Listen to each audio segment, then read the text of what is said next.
Hi, everybody. Good afternoon. Thank you so much for joining us today for the Artist Talk for Relinquish Control. My name is Laura Bocadoro. I use she, they pronouns, and I'm the administrative coordinator at the New Haven Pride Center. Before we begin today's program, we'd like to take a moment to acknowledge the land on which we are hosting this event. The New Haven Pride Center was founded and operates on the traditional lands of the Mohegan, Manchatucket, Pequot, Eastern Pequot, the Shattuck, Golden Hill, Paugussett, Niantic, and Quinnipiac peoples.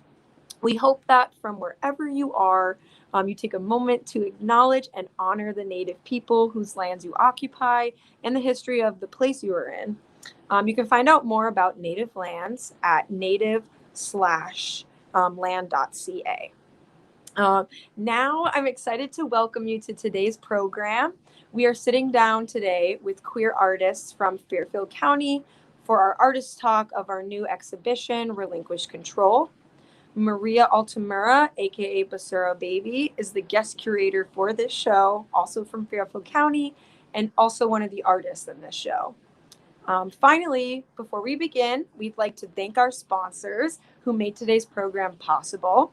Thank you to CT Humanities for all of your support. Your support helps facilitate important conversations just like this one. If you would like to know more about sponsoring programs like these, please feel free to reach out. I would also like to take a moment to thank Simone and Chris for coordinating our ASL interpreting and all the amazing interpreters that we work with to make our programming more broadly accessible. Now, let us begin our program. Hi guys, my name's Maria. Welcome everyone to the Relinquish Control Artist Talk. I'm one of the artists and we're joined with two other artists in the show, Stephen and Vanessa. There's Stephen right there. Hi. And there's Vanessa. Boom, boom. So I don't know, do you guys want to introduce yourselves? We'll start with Vanessa.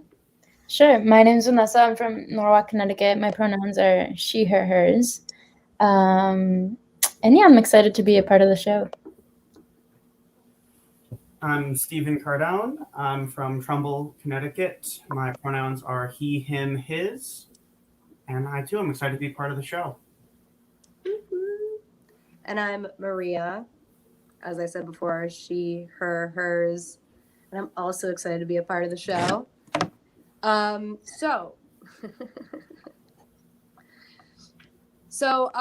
I came up with the idea for the show, Relinquishing Control, I kind of had in mind just the chaos that eloped the world over the last year and truly learning how to just let go of everything I thought I had control over.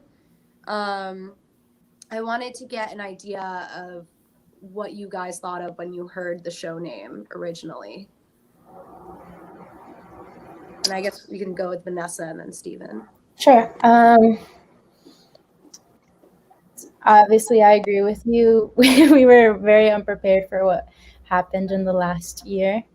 And yeah, it took me a little bit to think through and like during my creative process to try to figure out what exactly I wanted to cover on a personal level.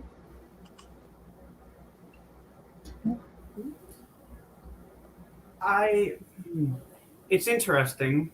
When I think about relinquish control and when I reflected on the concept, I realized that a lot of times I'm not relinquishing control, I'm relinquishing the idea that I'm in control. Really, it was a chance for me to realize how little I actually could change things. So it was a process of acceptance for me. Very well said. Mm-hmm. Awesome. So with that being said, like, how do you feel like that translated into the art for the pieces that you guys created? Similarly to like what Steven said, it was kind of a process of trying to understand what am I actually in control of, and what are like the outside factors that are affecting me or affecting other people, like during this time. Um, and so like you could see that in a few of my pieces, and like how it's kind of hard to talk about the pieces when they're not in front of me, but yeah, a lot of them talk about like personal struggles with something, with an outside factor affecting someone. Yeah, I could totally see that in your pieces. And I liked how, for yours specifically, it was like the transition. Like each piece had a different level, like peeling the onion back almost. That's kind of how I felt about it. Um, and this one right here, I definitely can relate to excessive use. I don't know if you guys can see, but there's a little cell phone in the hand. And I know for myself, especially over the last year, I've been glued to any type of device. So learning how to disconnect while still feeling connected is like a really strange balance. Right, I agree with that, especially. And I was also thinking about the fact that you sometimes you like dive in so deep that you just start, I don't know, you get overwhelmed with the information that you're reading and seeing, and you kind of take things at face value. So kind of like that addiction to the internet and the information that you're like absorbing every single day. I was thinking about that and how you kind of lose that like self opinion, self control. Mm. I realized that a lot of my work, and it wasn't intentional, but just even looking back at it, a lot of my pieces incorporate the idea of isolation or distance between people. In a lot of my photos, there's something separating the subject from the camera. Um, and my pieces aren't up right now, so you can all just imagine them looking really cool, and you should buy prints. But a lot of times it would be either trees, or there's something obscuring people, or some sort of creation of distance. And I think that just reflects that was something that I oftentimes feel when taking a picture or creating a piece of art, is how much can I really be seen through this? How much can I really be seen through a 2D image? How much can I really communicate wordlessly? So that's definitely something I explore, and something that isolation really was something I had to confront in the last year. Mm.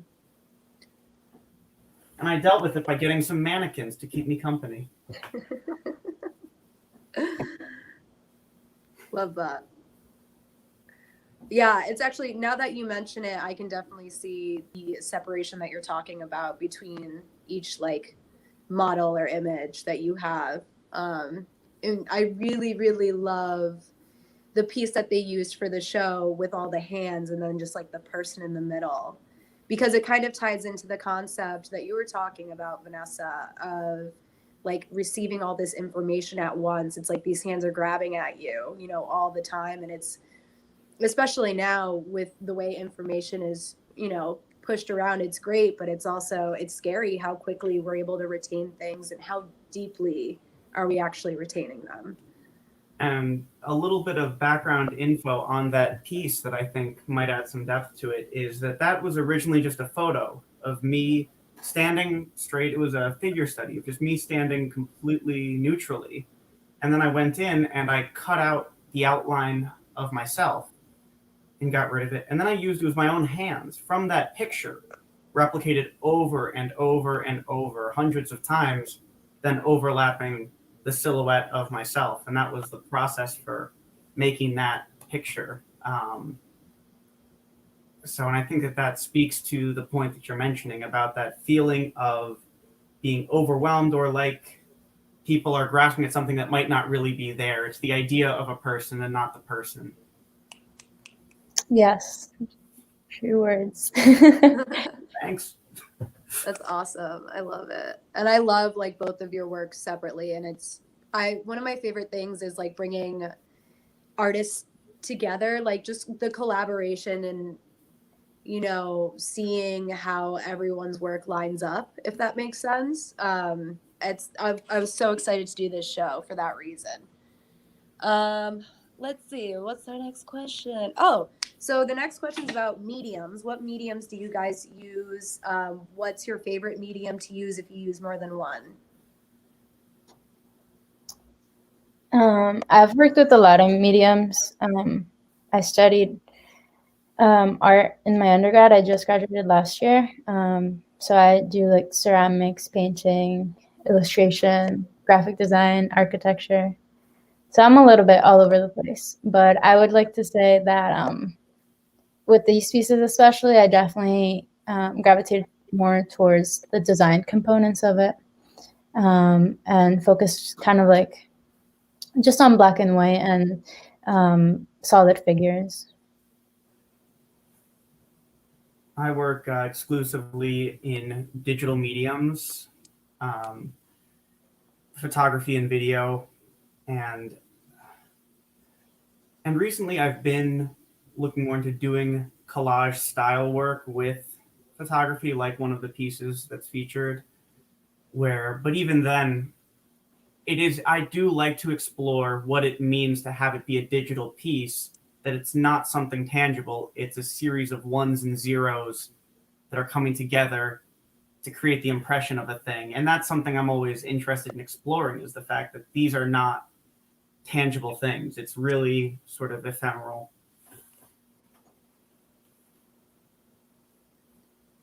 Yeah, I think the creative process is interesting in that we all create tangible things out of these intangible like themes or feelings or ways of expression. Right. And I think for me, part of what's interesting about artwork, especially in the digital space, is that I might have a thematic understanding on one side that's sort of intuitive or felt.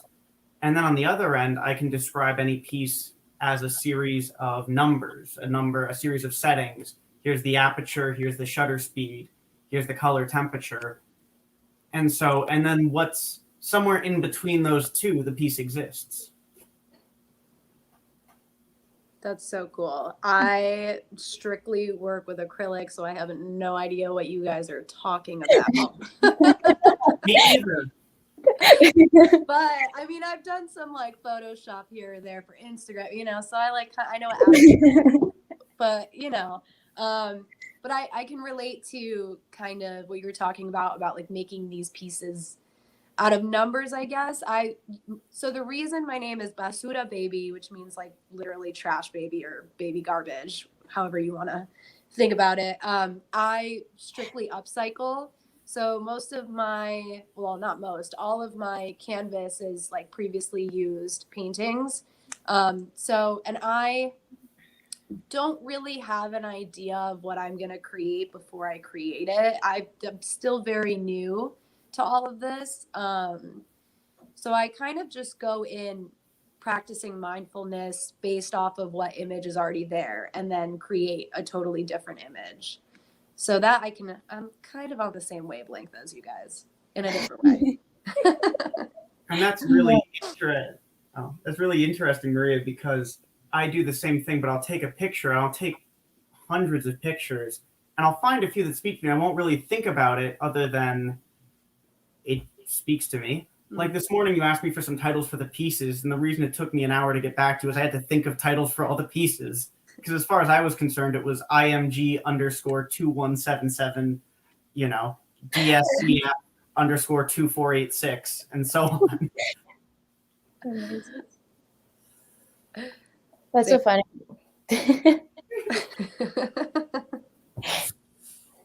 Yeah, I guess we all go through our own process. I mean, for me personally, I make lists. I don't know. I'm a list person. I just write down like what I'm trying to get across in my illustrations. And then somehow I just start like collaging these images in my head and piecing things together. So, yeah. That is a big thing I'm a believer in, which is I collect the material and then I shape it down afterwards, where a lot of the artistic process for me is in refinement. It's like I have to create a granite slab to chip away at. So if I take 1,000 photos, I might end up with 20 that mean something. But it's so much of it is in the collecting and the selection, and then once you're there, it all just kind of comes together. Yeah, absolutely. I definitely went through like a lot of different iterations of these drawings. And at least for my process, I wanted to make them all very like cohesive. So I use like the same kind of style and colors and techniques for all of them.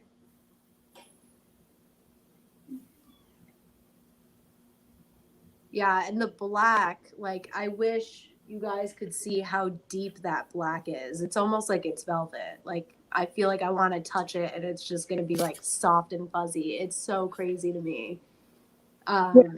So I got a new inkjet printer, and honestly, I'm just as shocked as you. It came out so beautifully. It took a while though. Like the first few prints came out really patchy, and then those came out just like spectacular. I was very surprised. So I decided that you two are going to have a master's class, and I'm going to be the first one to enroll because I need to get information from both of you about how to do these things. I have no idea. So how did you guys get into art? Was it something like for myself? So I'm disabled. I was diagnosed with an illness a couple of years back, and I started painting originally because I had lost strength in my hands. So for me, I went from being a musician, playing guitar and other string instruments, to losing my muscle and using painting as a way to kind of build that way back for me. So I kind of fell into it and fell in love with it. But I'm just curious how you guys got into it. For me, art has always been a part of my life. My mom was a draftsman, so she worked for architecture firms, and I was constantly like working alongside her growing up. And then I really got into art during like high school. I wasn't planning on like pursuing it during my undergrad or anything, but I met a lot of the art professors, and they really got to me, so just went ahead and did it. But yeah, it's just always been a passion of mine. I really like to find the intersection of like art and like social justice themes, or I would say a lot of it is me trying to find kind of my identity or express my identity through the art, and find things to relate it to, kind of within like the built environment. I wish I had answers as inspirational as the two of you. I really appreciate hearing all of that. Instead of friends as a kid, I read books, and I read a lot of books.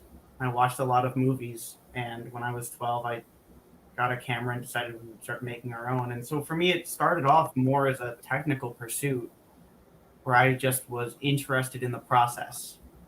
And I've been doing it for well over a decade now. And along the way, I guess it became intuitive as a way for me to try to get at some of the deeper things I want to communicate.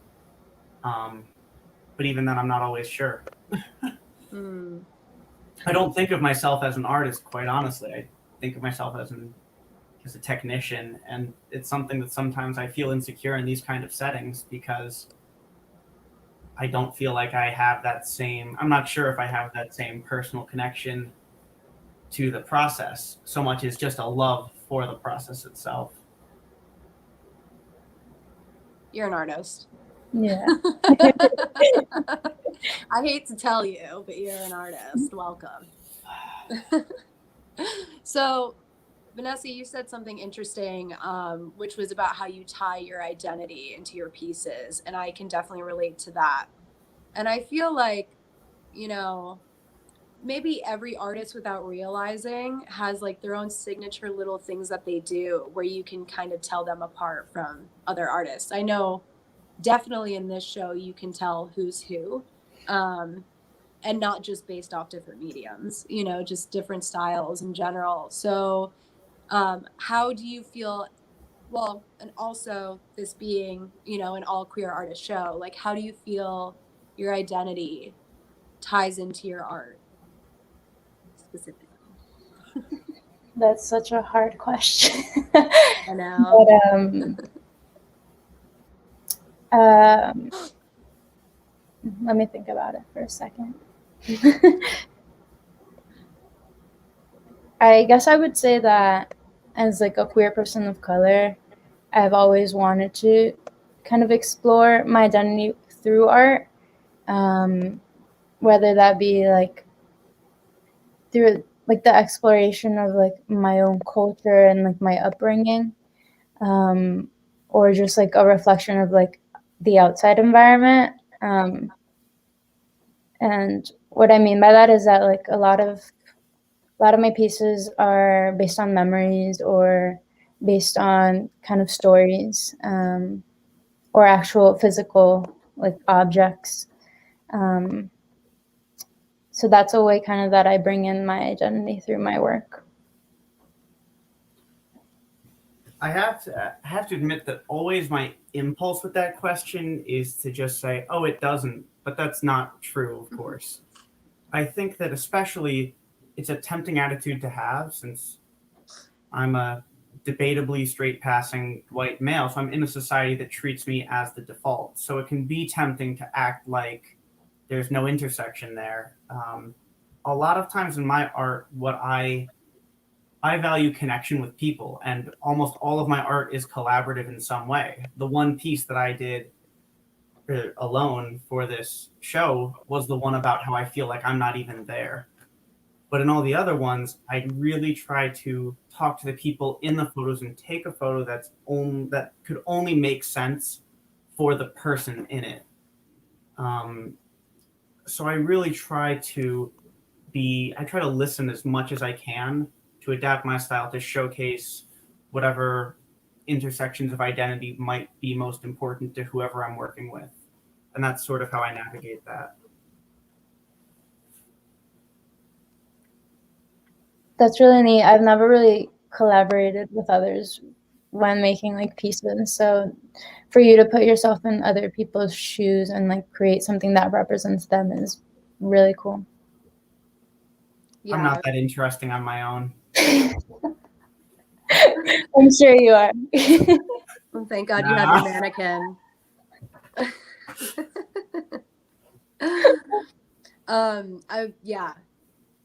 I totally get what you're saying, Stephen, just because I know you on a personal level as well. And I've seen your other pieces, and I feel like, and I know some of the models that you've worked with as well. So seeing like their vibe and their energy, you know, through those pieces, it rings true. I can definitely see that.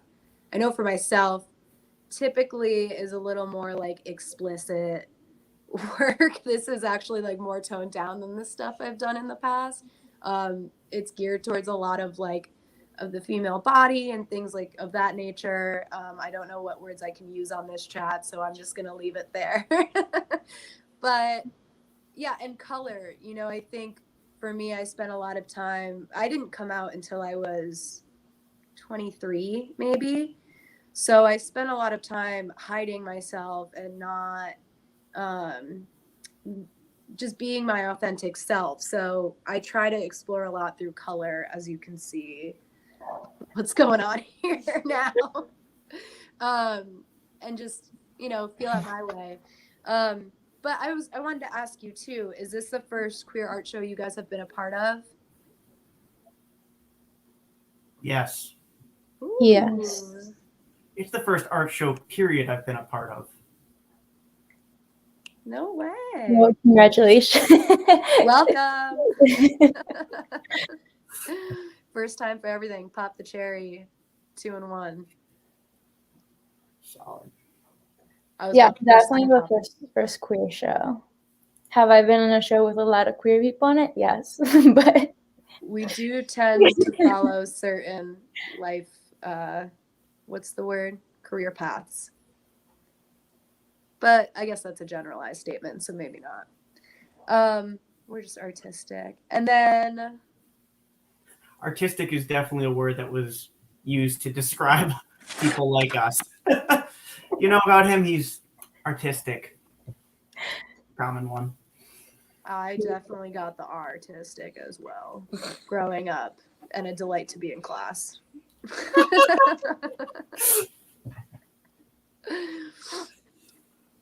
So, what if you had to choose like one piece that you did for the show as like the relinquish control piece, what would it be and why?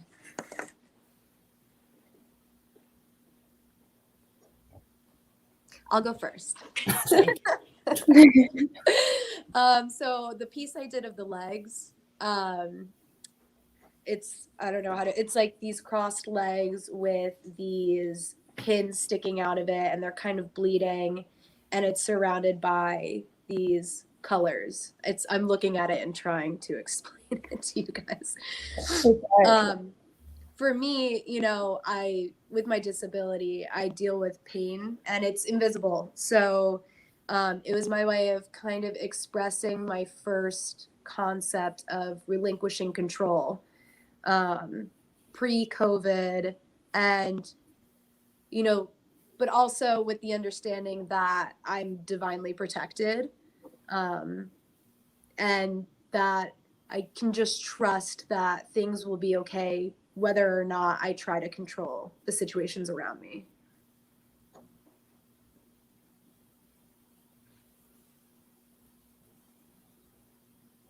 Yeah, that's great. That's very, very introspective. For me, I guess it'd be the opposite of relinquishing control, but I guess that was the point of my piece. The one titled Systemic Control. That was my favorite one. It's black and white. Well, I guess they're all black and white pieces, but this one's mainly black with very intricate white lines.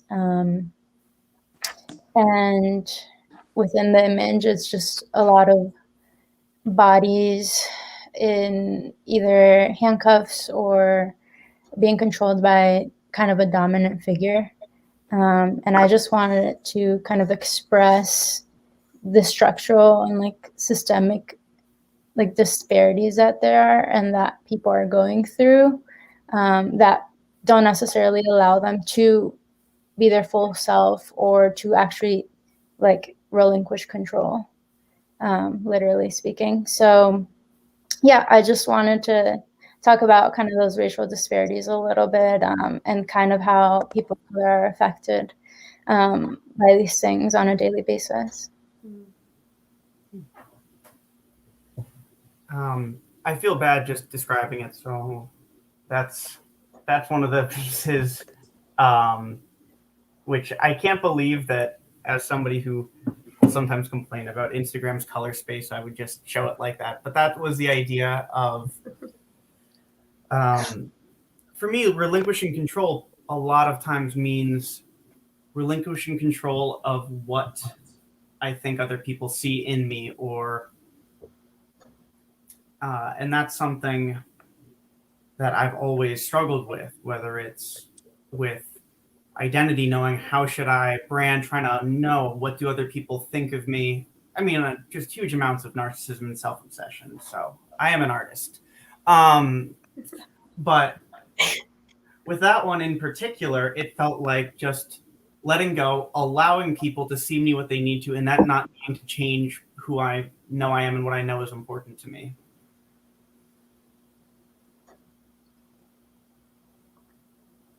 Love it. Yeah, no, I kind of covered a little bit kind of that like self-perception in the piece titled Meta Perception, which was kind of based on like what you think of what people think of you in a way, and how you're kind of controlled by what others think of you on a daily basis, and kind of trying to let go of that, but how difficult it often is. So I feel you. That's a cool piece too, with like it's like the little person with all the different screens. I love that. It reminds me of, I don't know, just all the masks that we wear every day with different people. And that was a concept that I really had to think about during quarantine, was like, when I take all these masks off, who am I really? You know, who am I at the bottom of all of this? And I think that's been like a general discovery as well, which is really cool to just see people like branch out into their own. Yeah. I think that's a fascinating idea, the human personality as a feedback loop. Mm. Yeah, right. So I I'm did want to. Sorry. Oh, no, go for it. No, you go ahead. I was going to say, I'm sure that Stephen could probably make a nice multimedia piece on that now. Ooh. I mean, you already have, so I'm not on your toes. I love it. So I also wanted to ask, since it is both of your first time being in a all queer show, how does it feel and what does it mean to you? I feel like an imposter, and I'm terrified I'm going to be found out as a fraud.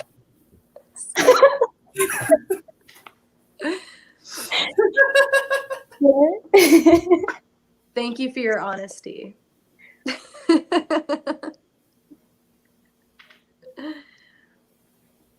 I honestly don't know how I feel about it. I didn't really think about it until today, actually, when I realized it was going to be live and on my Facebook.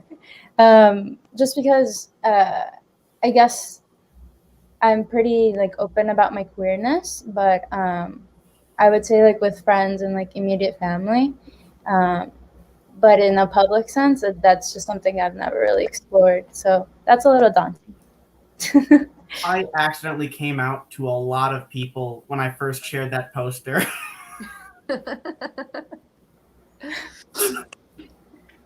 Which is for the best, but it was funny to realize. If I had Facebook, probably same. But I feel like once you look at me, it's like, you know, at least bi, you know, there's like something going on here. I'm one of the letters in the acronym somehow, you know?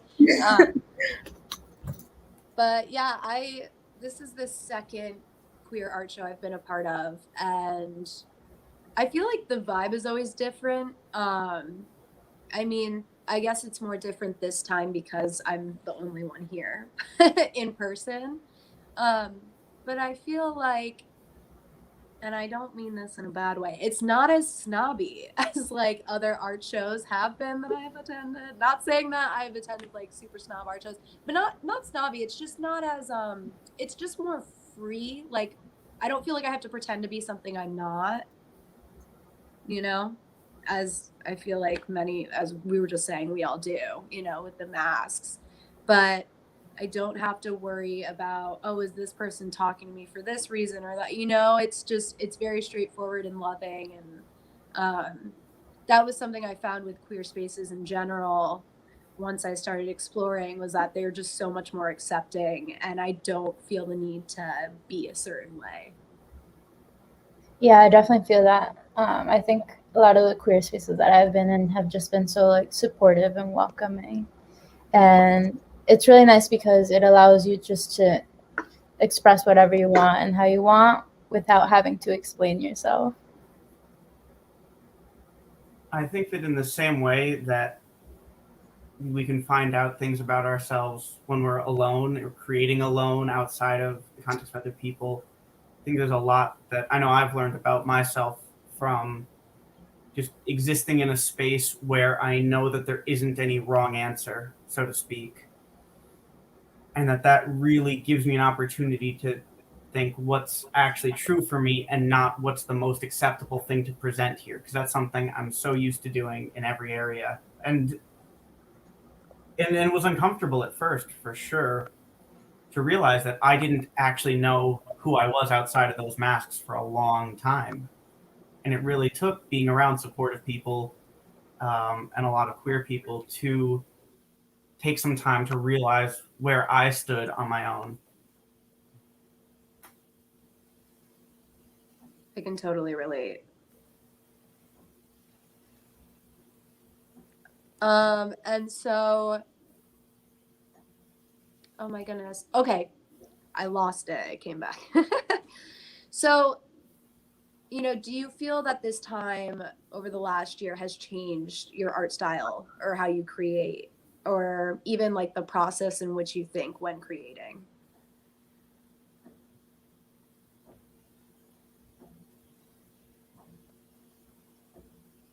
I think I've definitely just established more of like my style. Because I guess for the last 2 years or so, I've been developing my style a little bit more. And now I haven't had like an assignment where I had to, incorporate some sort of theme or, I don't know, answer some sort of question. I've just been creating things that I want to create. And it's been great. Yeah, it's been great to just explore that on my own. I remember when quarantine first started, I felt like I needed something to give myself structure. So I actually started learning how to use a lot of new programs and hone in on the technical side.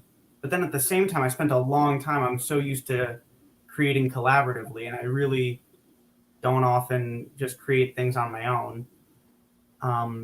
That I spent a long time where I wasn't actively, shooting. And so it's only recently that it's sort of come back and looking at it. And now I'm starting to see a little bit that, oh, there was something that changed during that time.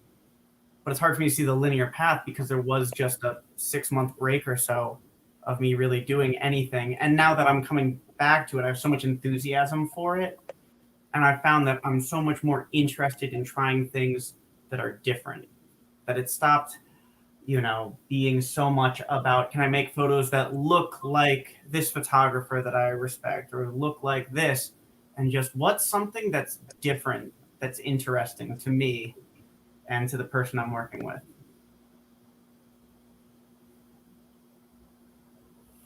I love that. I know for myself, I kind of resorted back to the style I used to paint in watercolor when I was a kid. So when you look at the pieces, you'll see, some that they're like a little more chaotic. I feel like that's the best word. And then there's 2 paintings I include like scenery. And I know when I was younger, I used to do a lot of watercolor scenery.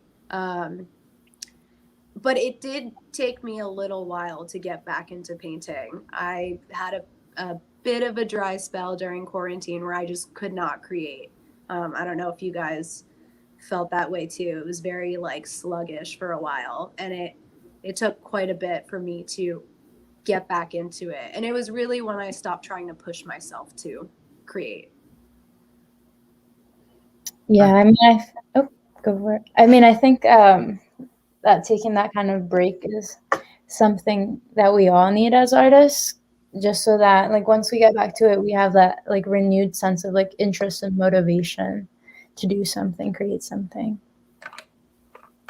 What actually pushed me back into getting really involved in regularly creating art was I started working at 9 to 5, where I do photography and video, and feeling how that was different, and something I'm grateful to be able to do, but feeling how different that was from the things I would make on my own really pushed me to feel like, oh, I need to get back to doing things that are just because, they're beautiful and not because they're going to sell. I'm not going to actually say what, you know what I'm, but not because they're going to sell anything.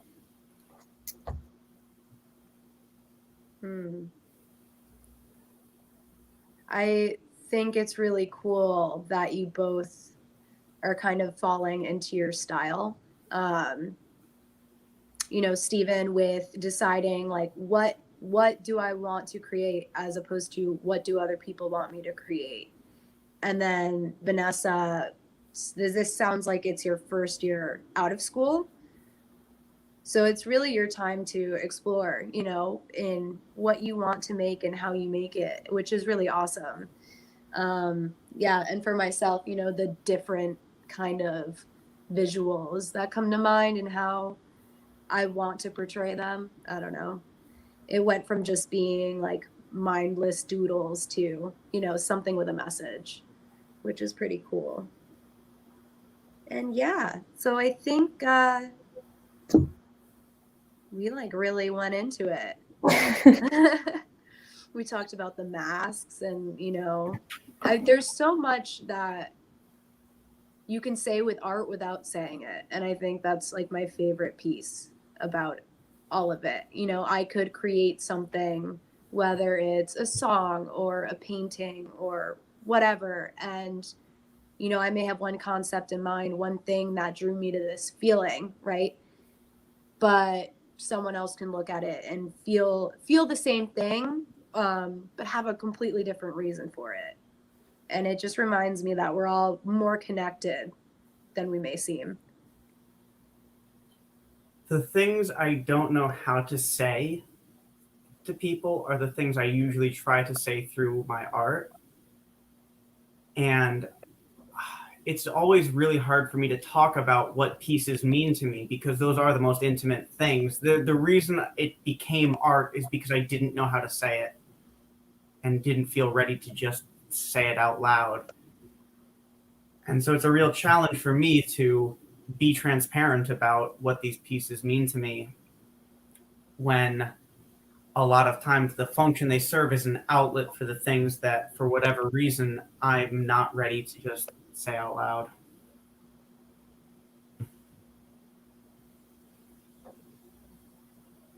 I was going to say something and then I forgot. But oh yeah, okay. So one of the things I like about art is that most of the time I just let people interpret it, and I want to just hear like what they have to say about what I make. I don't really like explaining myself unless it's really asked, just because I find that really special, because it's like you're putting out a vision and putting it on paper, and whatever they interpret it it's so personal to them as well. Right. I think that whatever meaning people see in my work themselves is going to be more meaningful than whatever I tell them it should mean. And that if somebody naturally happens to see the same thing that I see in it, it's a really special feeling. But also that means that I know that they feel it at the same depth that I do, that what could be a neutral piece speaks to that level to them. Whereas I think that if I was to explain it, they can look at the piece and hear what I'm saying and will still only be a surface level understanding.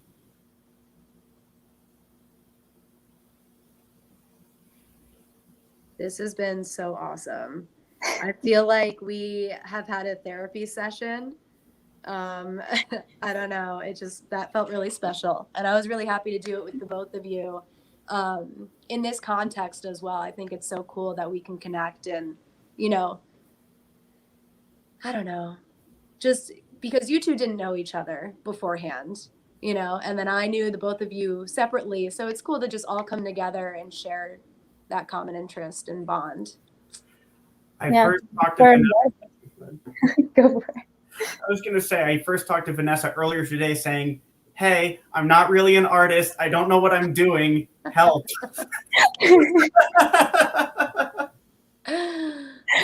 Yeah, I was just reassuring everything's fine. We're all good. And I appreciate it deeply. Yeah, you got it. But yeah, I appreciate you inviting me to take part in the show. It was something that I had a great time doing. And I think that this was very special. So thank you. Yeah. Thank you so much, Maria. You did so much to pull this together and to create space for these pieces to have the deepest possible meaning. And I just really appreciate it, and you as a friend. So thank you. Thank you, guys.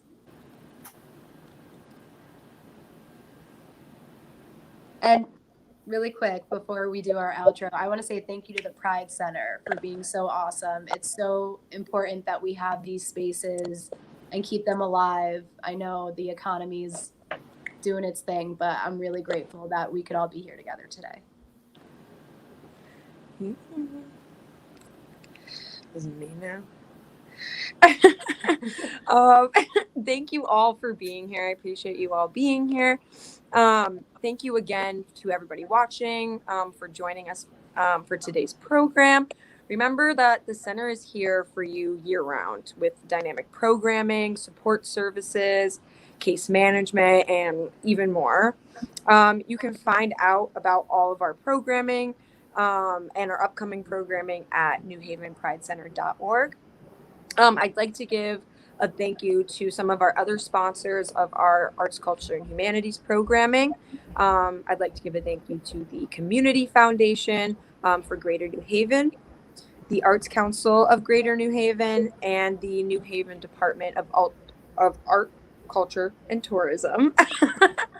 Don't forget to follow our social media, including at newhavenpridecenter.org on Facebook and at New Haven Pride Center on Instagram and at New Haven Pride on Twitter. Oh, I'm sorry.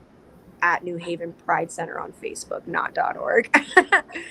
And subscribe to our YouTube, which is youtube.com/c/New Haven Pride Center. Finally, if you enjoyed today's programming program, please consider joining us as a member. It's free. You can join at newhavenpridecenter.org/join now or make a donation to support our programming at newhavenpridecenter.org/donate. Thank you all again for joining us, and thank you to all the artists and Maria for putting this together. And have a good night, everybody. That's all.